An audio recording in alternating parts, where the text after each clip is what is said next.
Hi guys. ඔයාලට මතකයිද අපේ අත්තලා කිරිකිත්තලා ඒ කාලේ? කිරි කෑමුත්තත් හිටියා. ඒ කට්ටිය කාලේ තිබ්බ බෙන්ස් එක. ඔව් අර බෙන්ස් එක. කොහෙද මම බෙන්ස් එකක් තිබ්බේ? බෙන්ස් එකක් තිබ්බේ නෑ. තිබ්බේ කරත්ත. අන්නේ කරත්තේ ඉඳන් අන්නේ 35 වෙද්දි ඒකත් බලහන් කුඹල පටල ගත්තනේ. පටල ගන්න එපා මේ 2025. Wow! බර ගණන් වල ඉඳන් මේ 2025 වෙනකම් ඒ කියන්නේ මේ දක්වා ඒ පරණ අපි භාණ්ඩ ප්‍රවාහනය කරන්න එතකොට ගමනක් බිමනක් යන්න මොකක්ම හරි දෙයකට යොදාගත්තු තිබ්බනේ. දැන් ඒ කාලේ ගත්තාම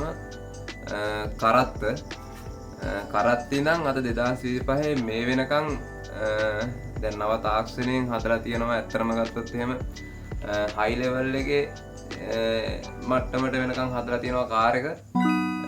දැන් අද මේ කාලේ කාර් එකක් ගත්තාම ඇත්තටම ඇතුලේ තනිකර එයා කන්ඩිෂන් කරලා, ඒ කියන්නේ AC කරලා, එතකොට හැප්පුණාම මොකක් හරි ඩැමේජ් එකක් වුණාම එයා බැලන්ස් වෙනවා, ඒවට හිර වෙනවා. එතකොට ඒකේ යන පුද්ගලයාට කිසිම හානියක් වෙන්නේ නැහැ. ඇත්තටම ඒ වගේ වෙනකන් ඇත්තටම නව තාක්ෂණයේ දියුණුවත් එක්ක ඉහළ මට්ටමකට ඇවිල්ලා තියෙනවා. එතකොට ඒ කරත්තෙන් පටන් ගත්තු දේ අද තැනට එනකන් කොච්චර වෙනසක් වෙලා තියෙනවද කියලා මම ඔයාලට කියලා දෙන්න මම වීඩියෝ එකක් හදලා තියෙනවා. මේ ඉන්නේ අපි මාසි කෙල්ල.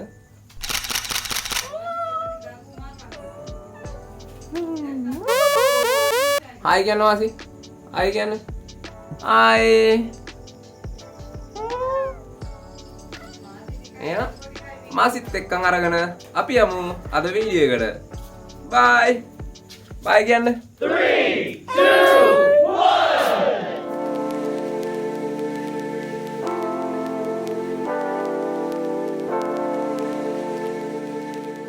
මේ කරත්තය නිර්මාණය වෙලා තියෙන්නේ ශතවර්ෂ ගණනාවකට විතර පැර අපේ ගම්වල අයගෙන්. මෙය ශ්‍රී ලංකා ගම් සංස්කෘතියේ උරුමයකි. ක්‍රිස්තු පූර්ව 13 වන සියවස පටන්ම ආසියාවේ ගමන් රත වූවා. අනුරාධපුර යුගයේ සිට 377 BCE 1017 ගමන් මාර්ග සඳහා භාවිතා වූ බවට සාක්ෂි තියෙනවා. ආපැදිය නිර්මාණය කළේ කාල් ඩ්‍රයිස් ජර්මන් විද්‍යාඥයෙක් විසින් 1817 දී.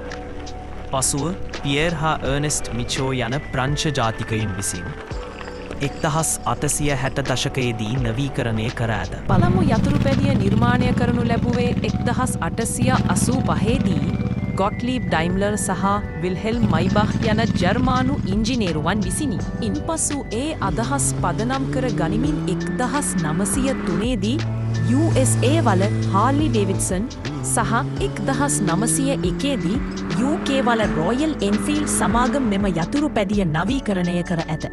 මෝටර් රථය 1886 දී කාල් බෙන්ස් ජර්මානු ඉංජිනේරුවා විසින් බෙන්ස් පැටන්ට් මෝටර් වෑගන් කියන මෝටර් රථය නිපද වූ අතර ඔහුගේ බිරිඳ වන බර්ථා බෙන්ස් මෝටර් රථය ගමන් කළ ලෝකයේ පළමු පුද්ගලයා වේ. වෑන් රථය 1896 දී කාල් බෙන්ස් සහ බොට්ලීබ් ඩයිම්ලර් ජර්මානු ඉංජිනේරුවන් විසින් බෙන්ස් ඩිලිවරි වෑන් කියන වෑන් රථය නිපද වූ අතර පසුව මර්සිඩීස් බෙන්ස් ෆෝර්ඩ් වෝක්ස්වෑගන් වැනි සමාගම් එය නවීකරණය කර ඇත. කාර්ල් බෙන්ස් ජර්මානු ඉංජිනේරුවරයා විසින් 1895 දී බෙන්ස් ඔම්නිබස් කියන ලෝකයේ පළමු බස් රථය නිපද වූ අතර එහි මිනිසුන් 8කට පමණ අසුන් තිබුණ අතර එය ඉන්ටර්නල් කම්බස්චන් එන්ජින් එකකින් ක්‍රියාත්මක විය. ස්කැමල් ට්‍රක් රථය ජෝර්ජ් ස්කැමල් සහ ඔහුගේ සමාගම වන ස්කැමල් ලෝරීස් ලිමිටඩ් විසින් 1921 දී බ්‍රිතාන්‍යයේ නිපදවන ලදී. 1930 දී ඔවුන්ගේ ට්‍රක් රථය බ්‍රිතාන්‍ය හමුදාව සහ ලොජිස්ටික් සේවාවන්ට භාවිත කළා. ඉන්පසු 1988 දී ස්කැමල් සමාගම ලේලැන්ඩ් ඩාෆ් සමාගමට එකතු වුණා.